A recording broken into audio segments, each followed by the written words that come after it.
All right, so let's jump in. I'll tell you really quickly about Darwinian. So Darwinian Ventures, we build revenue machines that not just drive growth for our clients, but sustain that growth. So we work with pre-revenue startups. We work with startups that are scaling, past, 5, 10 million. And what basically our framework does is it aligns strategy, execution, and the accountability so that our clients aren't just closing deals, they're building a repeatable, scalable system. Okay. So in the past, we've worked with companies like Evisort and Zira to scale from 0 to 2 million in under a year. And if you think of us as like an outsourced revenue SWAT team, so we're going to bring in the expertise, the strategy, but also the execution power. It's like a bite-sized sales team to help you scale without breaking what's already working. And we've been around 8 years. I've been here for 4 of those 8 years. So I've worked with approximately half of these engagements. I teach and train for some accelerators. So Canadian Technology Accelerator, we do some things for 500 Global and also Techstars. So that is why you should listen to me on this topic. I think it's important, to kind of see the background there. And let's kind of jump in. So I think, why these things matter to today's workshop is we're going to talk about your CRM and turning that from like a data graveyard into a growth engine, right? So we'll walk through what the exact processes are. I'll show you a playbook, some automation frameworks that top sales teams are using to build that predictable and scalable revenue. I'm going to ask for a few times that you kind of pipe up in the chat. So would love to hear your feedback as we go through. I'll do my best to keep an eye on it as well. And by the end of this session, you're not just going to be able to see what's broken in your CRM, but you're going to know how to fix those pieces.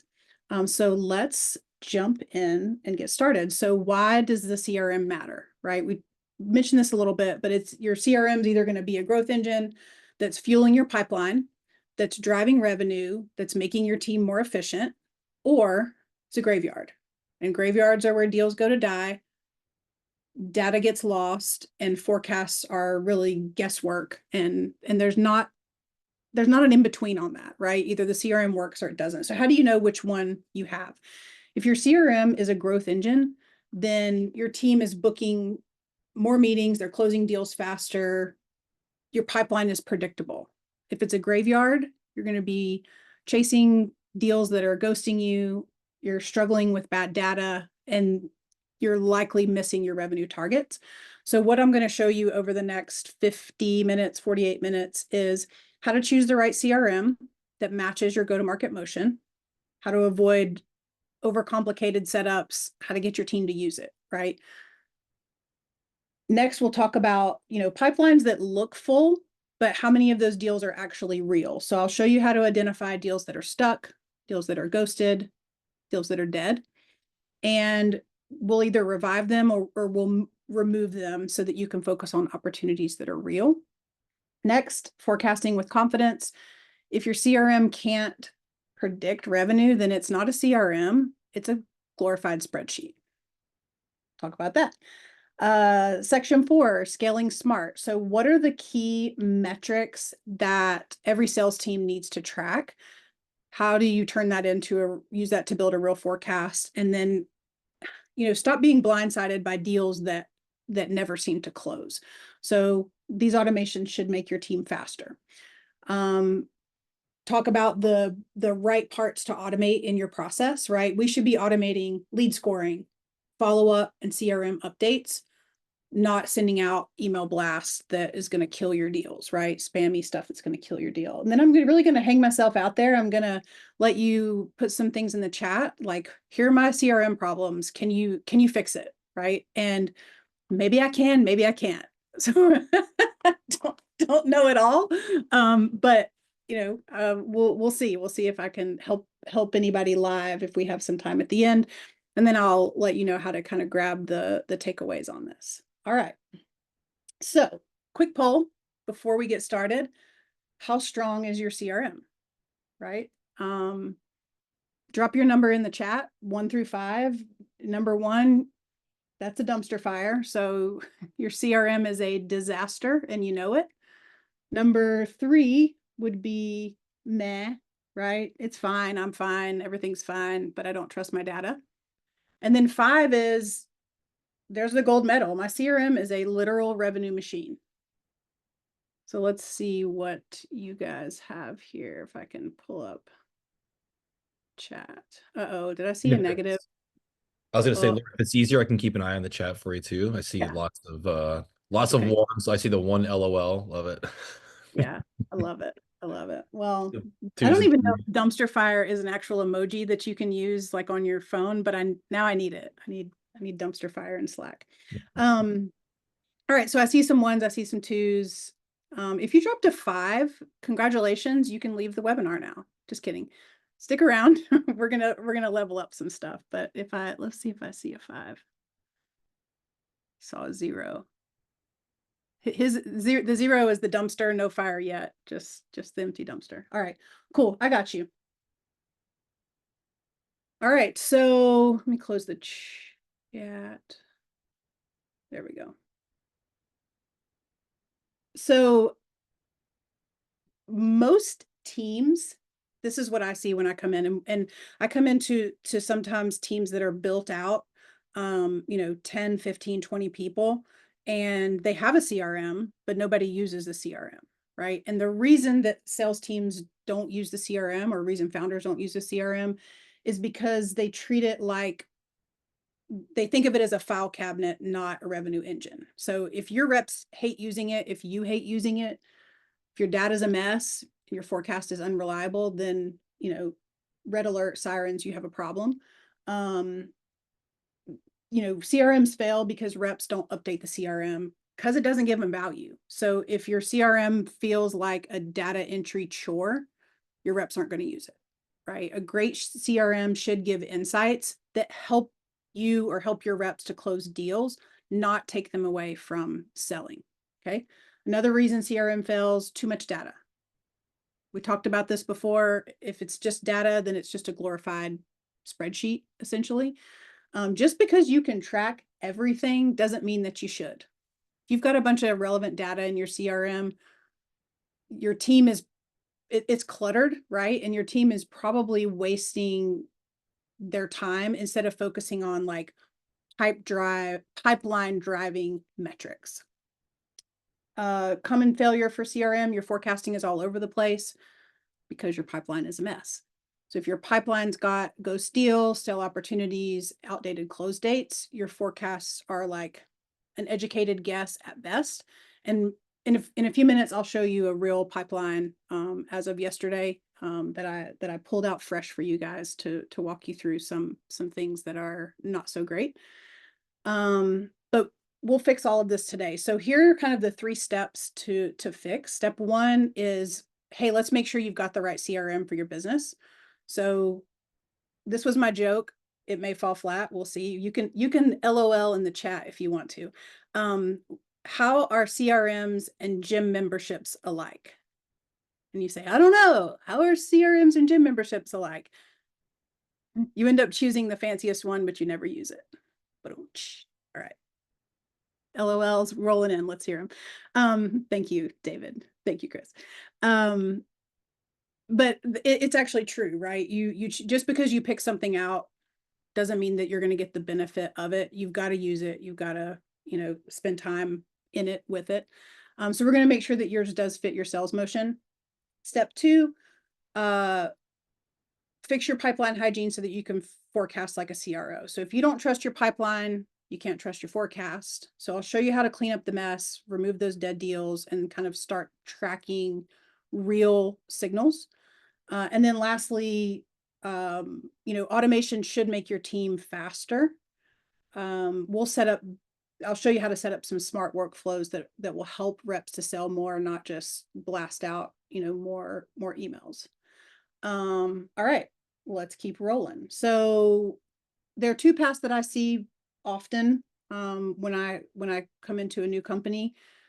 Founders or leadership has selected something that is too basic, right? So they end up kind of duct taping their sales process together, or they go straight to Salesforce, right? Like, hey, we're going to operate like a $2 billion enterprise. I don't give a shit that we're not even at 2 million in ARR. Like we're going to go straight to Salesforce. So here's what happens when you pick the wrong CRM. If you've got too basic of a CRM, so if you're trying to fit, make Notion fit or Google Sheets or Monday, right? You're kind of hacking a solution that's not going to scale. If you're using something that's too complex, then you're drowning in features that you're not going to use. Not to mention Salesforce is very expensive, and you usually need to hire a person or a fractional person to build it and maintain it, right? So you're going to have some headcount to do that. Salesforce is an amazing tool, but most startups don't need all that firepower. And then another failure would be you've kind of got the wrong fit for your go-to-market motion. So you're a product-led growth company using a B2B enterprise CRM, you're misaligned, right? So what happens with that is you end up like fighting your sales process, right? Versus enabling the sales process. So matching this up to your go-to-market strategy, I try to be open to all CRMs, but you guys will know by the end of this, I love HubSpot. I do a ton of migrations from smaller or more basic CRMs to HubSpot. I've also done 2 or 3 Salesforce to HubSpot migrations this year. So I love the tool. I love working in the tool. It gives everything that you need to kind of capture everything from stranger to close. And so I'm a big fan. But I think there are other tools that can probably get you what you want. But that's just my experience. And so, there could be some other great things out there that we're not using, but HubSpot's best in class in my opinion, right now.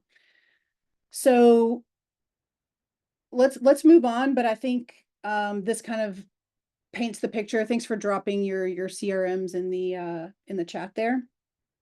And then there's also kind of the thought about when you start plugging in items that you need to integrate, HubSpot does a really good job at that as well.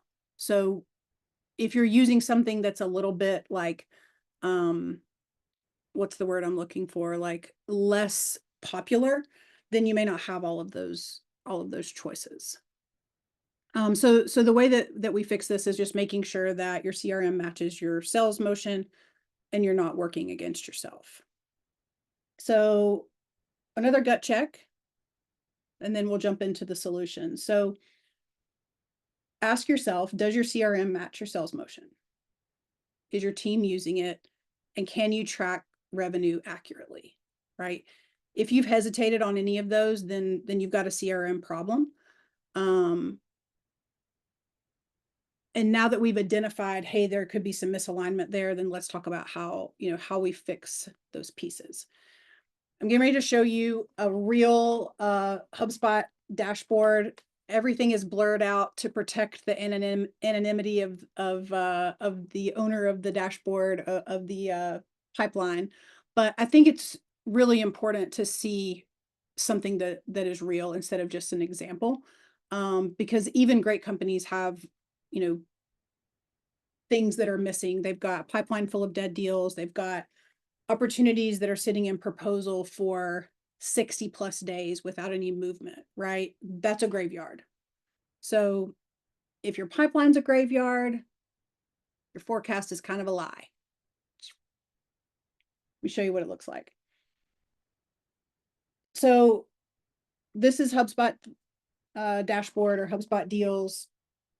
The little squares that are red, blue, and yellow were added by me, right? Everything else is kind of blurred out, but basically you can see from this screen, they've got 12 deals in new meeting, 65 deals in qualifying, 9 in proposal, 6 in eval, 1 in contracting, and then this over here is close won, close lost, right? So when you pull up your pipeline, you should be able to just very quickly see, when is this going to close? What's the deal amount, which is blurred out? When's it going to close? Is the deal amount good? And what is the actionable next step that is prospect driven, right? So a next step is never follow up. That is not a next step, right? That's you know, your deal may be dead. So I can just quickly see here, okay, I've got, you know, all of these deals with a close date in the past. I'll give a pass on this one, right? Like I pulled it yesterday and it's a day old. But these are all deals that have close dates in the past. No next steps. That hints to me that there's not real buyer engagement. So this is more like false hope versus, you know, a pipeline that you can trust. Again, if there's no clear next step, it's a little bit of wishful thinking. If you've got a deal that's been in negotiating for months, right? It's either the world's longest negotiation or your buyer doesn't really care. And then I really like when you have the visibility into like, all right, these deals are all in evaluation, no activity for 2 months, no activity scheduled. Red flag, not real. Email 3 months ago, no activity scheduled, also not real. Email a month ago, no activity scheduled. So these are all things that you can call out. Also in the new meeting status, I've got tasks from 22 days ago, no activity scheduled. This one had a meeting a month ago, no activity scheduled. So these are just flags that these probably aren't in the right place and that this isn't a super trustworthy deal or super trustworthy pipeline. So let's kind of fix this together. Let's apply this to, you know, your pipeline that you have. So either open up your CRM in another screen or over the screen and think about your think about your pipeline, right? Either one or the other, and just kind of walk through these steps. So how many deals, look at your proposal stage, right? How many deals in your proposal stage have been stuck there for over 30 days? So just mentally count them or kind of go down the list and count those. So now look at each deal, and does each deal have a next step? And is it evident what the next step is? So I mentioned earlier, follow up next week is not a real step. This should be a buyer driven next step. So there's a next meeting scheduled, right? There's some type of a mutual action plan, or there's a clear ask. If those things aren't there, the deal probably is not real. So make a decision. Okay, if the deal's going nowhere, close lost the deal. And you're better for it, right? You're not spinning your wheels on something that's going nowhere. And a closed loss deal can be an opportunity later, right? It doesn't mean you're dead to me forever and ever, right? Those deals can come back, right? And if you have reps, if it's more than 90 days, then it can be a net new deal, right?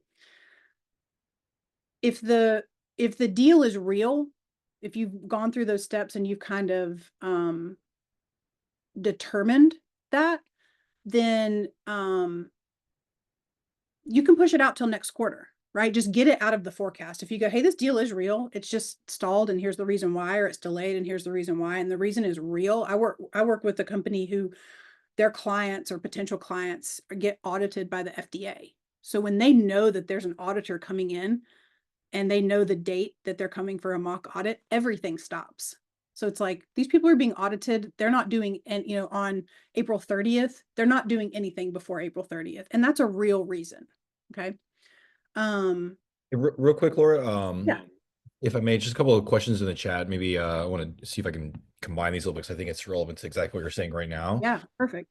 Okay, so what and you've kind of gone over this, and so maybe it's like kind of just double tapping it, but what are the primary things that kind of need to be reflected on the pipeline, right? Like you mentioned, like next steps. What are kind of like the key elements, especially for like the earlier stage founders who might be setting up a CRM for the first time? Like what are the core things that kind of need to be tracked in this pipeline for it to be considered like a good, healthy pipeline? Yeah. So there are obviously steps to get there. So it's not like overnight you just have all this information, right? And so sometimes it takes a little while to get it all in gear. But what I want to know on a pipeline call when I'm reviewing it, and pipeline is like a ceremony. It's like church. Every single Thursday we have in pipeline, right? That pushes people to work their deals and make sure that these things are true. So here's what I'm looking for. Is there a close date, and is the close date right? If it's not, push it out. right? It's not the end of the world. Just make sure that what you have there is accurate. So that's number one. Number two, is the deal amount correct? And number three, is there a next step? Yes or no? And what is it? So those are like the big overarching things that I want to look for. And if I don't have a next step, then that clues me into like something deeper. And then I'll click into the deal and I want to know, okay, let me look at the last email or let me look at the last interaction. Oh, well, you haven't called this person since January 5th. Like you need to give them a call, right? Um, what did that answer the question? The the biggest items that we're looking for on pipeline? Yeah, I think so, Chad, and like keep us honest. Let's see. She mentioned follow up is not a step. Yep, Leah, thanks for double tapping that. And any other comments on that, Laura? Just that sort of like a general like quote unquote follow up is not really a concrete next step, right? Yeah. So what every call needs is a script, right? And so think about your script as in like, this is the best case scenario. So think about like the things that you plan. You plan your wedding day, right? You plan a vacation, you plan a birthday party, right? You plan the birth of your child. Like there's so many things that you plan. And the plan is what? Best case scenario. What did you not put in your plan? Well, you didn't put rain in your plan, and you didn't put my baby's coming early in your plan, or we're out of town and something wild happened. But you still have the best case plan, and then you need to have some contingencies within that plan. So every call, your first call, your discovery call, your demo call, your closing call, your proposal call, those all need a script. And when I say that, I think a lot of founders think pages and pages and pages. Really, it's one page, right? Pull up a Google Doc, write down exactly how this should go, right? And then because you have your script, then you know what is the outcome of this call? What are the boxes that I need to check, right? Other things may come at you, but you've kind of have this plan. And when it comes to follow up, at the end of every sales call, you stop, 5 minutes before if it's a 30-minute call, 10 minutes before if it's a 1 hour call. You talk about what's next, and they may have things that they need next, right? Like, hey, I've got, this has got to go through legal. Like, we should know what that process is, but we also have our process. And so at the end, it's like, hey, these are the next steps. What I'd like to do next is jump on a call. Chris, you and I have been on a ton of sales calls together, right? You know how this goes. You probably teach this part, but let's get together next week. So what I'm going to do is put together this pricing for you. And I want to get together next week, take about 30 minutes and walk you through it. What works for you, right? Oh no, you know what? I'm really busy. Just send it to me in the mail. And nope, can't do it. Like not the mail, not the snail mail, but the email. Can't send it to you. When is a good time? Right. And you can say that in the nicest way possible. Like really, you'll probably have some questions, and we like to walk you through all the pieces just to make sure that we're getting everything you need. And if there's anything we need to change up, we can. If you can't do next week, no problem. What about the week after that? Right. And so you've kind of got your script of how it should go. And then you've got the objection handler where if they say not right now or can't do it, then you come back with, this is the reason why we need to do it this way. So follow up is ideally, when is the next time that you guys are going to meet and what are you meeting about? Right. So if I have a deal that's in qualifying, then the next thing I'm going to do is deliver a proposal to them. So I know that at the end of this qualifying call, that I'm going to set the expectation of delivering a proposal. And if I'm not ready to deliver a proposal to them live, what else do I need to do to get them through this stage? So it's just thinking about that on the call instead of at the end of the call going, okay, cool. Well, I'll follow up in a couple weeks. How's that sound? Right. And then you're doing what? You're chasing that follow up for the rest of your life. Like it's what it feels like. So that's ideal next steps. And maybe just to put a bow on that too, and I've seen this firsthand. Laura is amazing. Like you cannot get off a call without her scheduling the next meeting, and I think that's a lot of people mess that up, right? And like she said, chase that lead forever. Like forcing them to get something on the calendar is so clutch, and Laura's just amazing at doing that. So I think a lot of people could learn from you there. Yep. Well, thanks. And if they're not willing to, it's probably not a great time, right? Like, and it's okay to let it go, so that you can spend your time on things that are worthwhile. I'm just looking at the questions. New AI developments for HubSpot. Does it make it easier for sales to update these deals and next steps? Yes, it makes it easier. And a lot of times the pipeline as a ceremony will drive that activity where people will figure it out on their own, right? Like, hey, you're going to have a big old spotlight shown on you during this call because it's everyone on this call together. And we're saying, like, hey, where are these deals? So it kind of is a force function of making sure. And then, Angelina, you tie it to commissions. You tie pipeline hygiene to commissions. If it's not in HubSpot, it didn't happen, because there's no other way to verify, right? Like, let's say Chris and I are both working for the same company. We're both going out and trying to chase deals. And let's say that Chris reaches out to someone, but then I say I've been talking to them. How are we going to figure out whose deal it is? HubSpot. That's the source of truth. So if it's not in HubSpot, it didn't happen. Standardizing next steps. Drop down list. No, I haven't used that before, Kelly, to standardize next steps, because I think they can all be so different. But this is literally just a field that we put in that's like free text, and it is the only free text that exists in how I build out HubSpot. Everything else is always a pick list. Pipeline hygiene to commission. So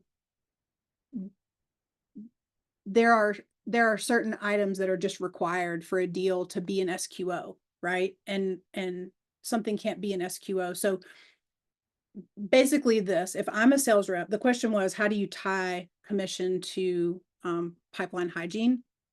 So is everybody familiar with the term entrance and exit requirements, right? In order to move from new meeting to qualifying, when I drag this deal from one step to the next, a pop-up comes up. And we build this, right, for our clients. And the pop-up is exactly what's needed to move that deal to the next step. So as a rep, all I want is to get from here to here, right? But I have to go through every step to make that happen. And if I don't have what it takes to get from here to here, then the deal won't move. Like, it literally, it's a requirement. And if you try to do it and you don't have it, HubSpot just pushes it back to the previous stage. And so that's the force function of tying it to commissions. I can't get to closed won, which is what equals money in my pocket for commissions, unless I complete the steps to get there. So, I mean, there's a way around everything, right? And if someone doesn't want to do something, they're just not going to do it. But typically, if someone's not doing something, it's because they don't know, or they just legit forgot. So if you build it into the system, which is what we do all day long for our clients, and it is a big job, right? It's not a small thing, then it's kind of a force function. Okay, cool. Thank you for the questions. I'm going to move on to the next thing, and then I think we'll have time to wrap up questions at the end if you guys are good with that, and we can kind of replace the live fix with this part, because I am almost done. So let's talk about reporting really quickly. And these are just so these are your red flags, right? Deals with no next step, deals that are stuck in proposal, close dates in the past. I think we already talked about that. All right. So let's talk about reporting really quickly. If your board asks you, hey, where are we going to land for revenue next quarter? And the answer that you have is not a confident data-backed answer, then guess what? Your CRM isn't working for you. Guessing doesn't count. I think we'll hit quota is not a real forecast. And my favorite thing to say about this is hope is not a strategy. Wishing is not a strategy. The best sales teams are not just tracking deals, but they're predicting revenue. So they do it with these 4 key metrics. Obviously, there's way more that's needed to get a really clear picture, but this is where we always start. So, having something that's not a quote unquote data dump is ideal. So what you need to track first is meetings booked versus meeting attended. So are your reps setting real meetings, or are they just sending calendar invites into the abyss to a bunch of people? So yes, meeting scheduled is great, but how many of those are actually showing up, right? So this is net new. So 11 meetings, 9 attended. And this is a weird one. Like, you got to kind of think about how it works, because I could have 4 or 5 of these meetings could be scheduled in the next week or two, right? So you have to look at what stage they're in. But anyway, this is a good indicator of the health of the top of the funnel, right? So if you're trying to make some kind of lightweight revenue plan, this is what you have to know. How many meetings are people showing up to? How many real sales opportunities are created? What is the conversion rate in your pipeline, right? That gives me 2 things that I need to focus on. Where are things getting hung up? That's where you need to focus your energy, is the first place that things are getting hung up, right? So if you think of it like a cold call, and I pick up the phone and I call Chris, right? And he's a stranger, or I've sent him one email and I'm like, "Hey Chris, this is Laura over at Darwinian. I'm calling about, your CRM." And he hangs up on me immediately. It doesn't matter what my call to action was. It doesn't matter what my value prop was. He rejected me at my opener. I didn't even get permission to pitch, right? So I don't need to worry about what my call to action is until I fix my opener, because something I'm saying is not resonating. I'm not getting to the point fast enough. I'm fumbling around my words. I ask if it's Chris on the phone, right? Like, I should assume that it's Chris on the other line. So take that analogy to the pipeline. Where's the first point that your deals are getting stuck up? Go to that point and fix that first. The other item that the pipeline conversion rate will give you is, it will feed, what's my close rate, right? Basically is what it is. So that's going to feed, what do I need to come into the top so I can get what I need out the bottom, right? If my close rate's 25% and I know that, then that's my starting point that I need to improve on. How do I get to 30? How do I get to 35? How do I get to 40? Right. And then the other is, how long does it take for a deal to come through the pipeline? And what is my average contract value? So we want time to close to go down. We want average contract value to go up. We take those metrics and figure out exactly what you need in the top of funnel to get what you need out of the bottom. And that's how you plan it, instead of it being that wishful thinking piece. So make sure that, all of these things are visible, and that you can find these in 30 seconds or less, right? You should have these numbers at your fingertips, and they should be live from that way. Okay. Let me move on to, this is the last part. This is the really actionable piece related to playbooks. I think when people think playbook, they think, again, like when they think about the scripts, they think something really long and super detailed. A playbook can just be, this is the one thing that we're trying to drive this, outcome. And if we don't know what caused it to happen, then we can't repeat it.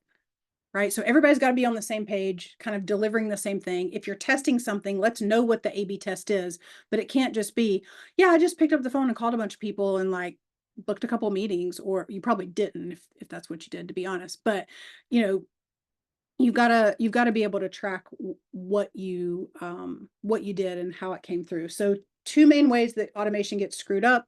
You're automating bad leads. So you've got crap coming into the CRM and you're going to produce crap because of that. No automation is going to save you in that case, and your sales team is going to be stuck chasing dead end leads. So where do bad leads come from? Low quality data. Your lists are old. You've scraped emails that are not great. You've got a Zoom info list is not great, right? You're not scoring leads or qualifying anything before you outreach. You just grab a list and you're like, let's reach out to as many people as we can. And believe me, we understand there's so much urgency around getting the message out, but is it the right message, and are you saying the right thing to the right person? And then the the other mistake for automating bad leads is you're adding every lead to a sequence and you're not doing any filtering for intent. So here's how to fix this part, right? You filter for high intent leads. So I'm sure everybody's using, firmographic fit, right? Industry, company size, revenue, tech stack. That's pretty standard. Are there any behavioral signals? Website visits, LinkedIn activity, intent signals, and then what are the buying triggers? Is it funding? Is it recent hires? Are they switching CRMs? Is there did they just launch a new product? Right. And then you want to automate the enrichment of that before you outreach. And there's a ton of tools out there to accomplish that.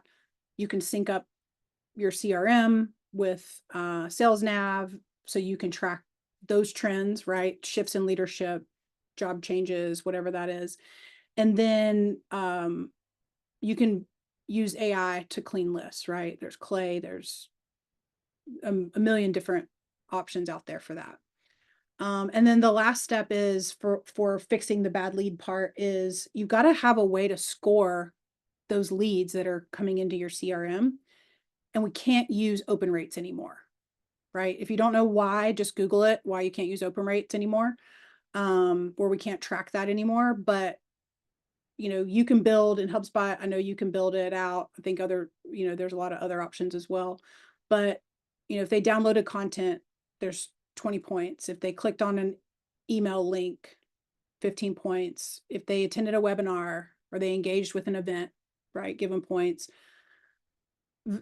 You looking at a specific page on your website, not just visiting your website, they probably need to engage in some way. If they've commented on LinkedIn or replied or to something on LinkedIn, so you can kind of get those leads that are in a high score, create an automation to scoop those up, and then put them into some type of a sequence. And then the last one is like just the email blast without a strategy. If you don't segment your leads, then everybody's getting the same generic email. If you're doing one size fits all, then you don't have like a buyer specific persona. You're not reaching somebody where they are.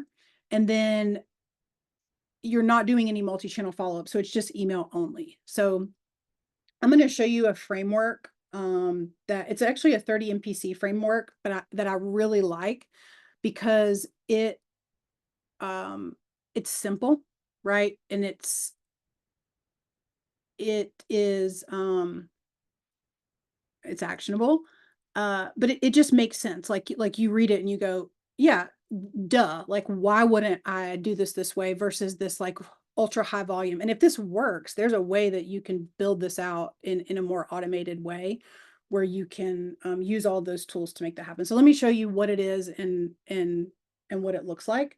So this is I tried to get as much information on the screen as possible, as you can tell.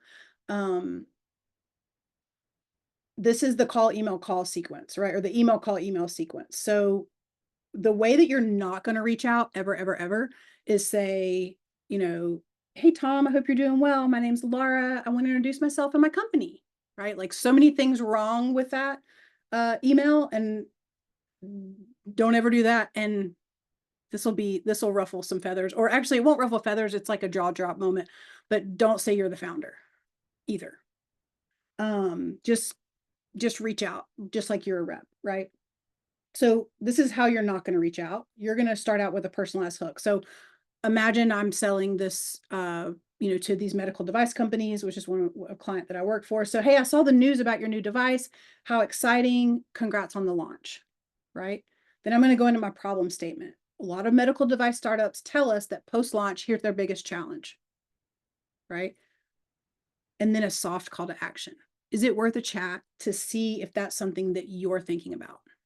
Notice that I didn't say, can I get 30 minutes? Here's my meeting link. No link at all, right? Don't send links on your first message. And if you can strip out links from your email signature, even better. So you're going to do this. You're going to fire this off, right? A little personalized. Then within 24 to 48 hours, you are going to pick up the phone and call them. Yes, the phone. And what you're going to say is, hey, Tom, this is Laura from Big Whoop. I just sent you a note about your new device launch. I want to say congratulations again. I'm curious, as you ramp, what is your biggest operational challenge that you're anticipating? Live conversation, live qualification. If they don't answer, leave a voicemail. And the voicemail sounds like this. Hey, Tom, it's Laura over at Grand Avenue. Listen, don't call me back. I wanted to see if I could catch you. I'm going to send you an email right now. They're not going to hear it because they're not going to listen to a voicemail, but they're going to see it on the transcription on their phone. And they're going to be like, what? This chick does not want me to call her back. What's that about? Right? And so you're doing things that are different. They're going to help you to stand out. Now, will this work in 6 months from now? I don't know, but it works right now. Did it work 6 months ago? I don't know. I wasn't using it 6 months ago, but what is breaking through the noise now is things that are personal like this, because ChatGPT makes it so easy to send out absolute trash email to a ton of people at one time, right? So you've got to do something different. And even if you can only do 15 of these in a day, in my opinion, it's better than just sending out 1,000 emails that you haven't gone through the processes to make sure that you're segmenting and that you're personalizing, right? And personalizing is not hey, Paul, I saw that you live in SF. Have you tried, or actually SF is not even a great example. It would be like creepier than that, like your exact neighborhood, like saw you're in, something specific. Have you tried XYZ restaurant? No, no, no, don't ever do that. It's really creepy and weird, and it's overused. But the personalization should be to the company or to the role. And that is the email call framework.